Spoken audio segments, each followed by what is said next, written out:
The nearest major city lies 140 kilometers away. Out here in the remote Argentine grasslands, most people make a living from cattle breeding or growing grain crops or soy. Daniel Tron is a fifth-generation farmer here. His village, Colonia Belgrano, is struggling. Its population is no longer growing because many young people move away to cities like Buenos Aires and Santa Fe to look for work, including his sons. The older generation wonders why so few people want to stay. Marcela Benitez offers a glimmer of hope with her organization, Responde.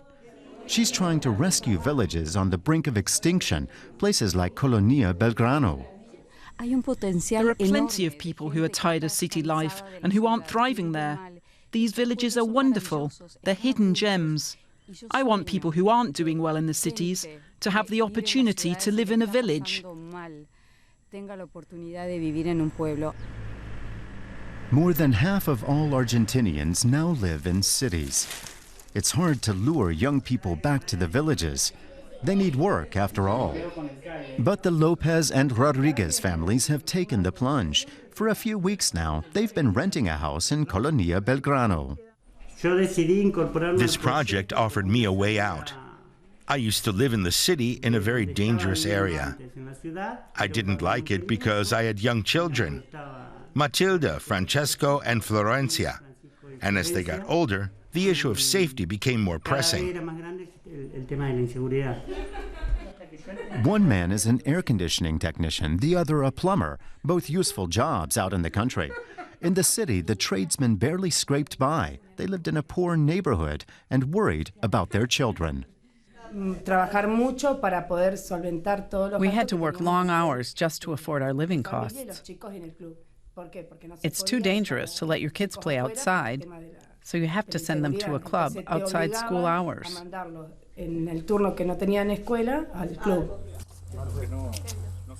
The arrival of new families has sparked hope in the village.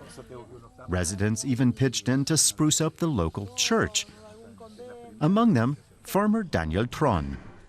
They're also receiving financial support from various organizations that promote the move from the city to the countryside. In the village and surrounding areas, there just aren't enough small business owners or tradespeople, even though there'd be plenty of work for them here. 70% of global migration is motivated by economic factors.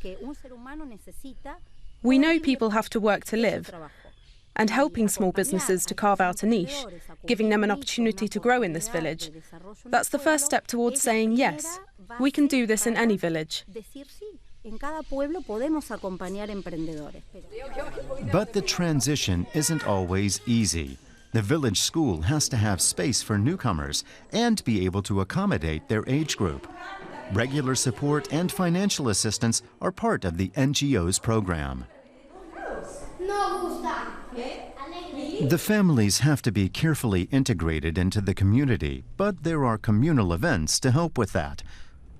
Marcela Benitez searched hard before she found Colonia Belgrano. The village may be shrinking, but the quality of life in the area is still high. As an initial step, 20 families are being introduced here. They've been offered an affordable plot of land and a loan. There'll be 20 houses, each on its own piece of land, so every family can develop their own small business there. The houses are all based on a special prototype. They're heated with solar power, and they have better insulation. Each has 2 bedrooms, a dining room, and a kitchen. And if the families grow, there's room to expand. For many Argentinians, those are idyllic living conditions. The governor of the state of Santa Fe supports the initiative. 2,000 families across the country applied, and these are the ones that were selected. Here they'll have less income, but a better quality of life. Responde and a foundation called Vices are now working with authorities and benefactors to connect more villages and families. This policy has to be rolled out nationally, and not just in Argentina, but across the whole of Latin America. That's our dream for many communities in the region to benefit from this approach. Rural life in Argentina still has a future. Marcela Benitez is convinced of that. She hopes the Colonia Belgrano project will soon be followed by many more.